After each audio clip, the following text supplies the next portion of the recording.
Hi, Dan from DJ's Painting. We're talking about this Ferguson building, and I want to talk a little bit about the blue. Now, you notice this blue behind me?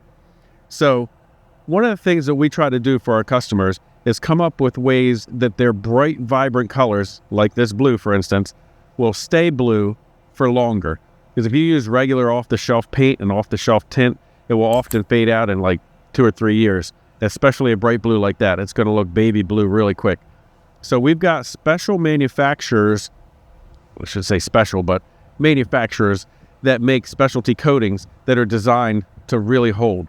Now, there are products that we can use similar to like polysiloxanes and two-component urethanes that will hold color for 10, 12 years. These are things that go on like bridges, roller coasters, water tanks.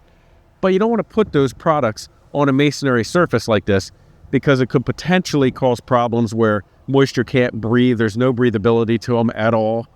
And when you go to coat over them, they're like hard as nails, literally hard as glass, and nothing will bond to it.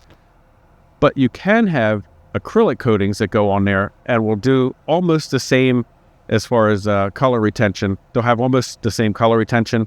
And that's what we put on here. A couple of companies that make stuff like that is Acrylimax. They make a specialty coating that has high amount of Kynar in it for color retention, and specifically Benjamin Moore's Command product with their next gen or Gen X tint system.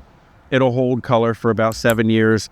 So those are some of the things that we put on in situations like this where you need an acrylic coating and you can't use a two-component, or you shouldn't use a two-component urethane on, EIFS or masonry surfaces. So we'll check back in a few years and see how this looks.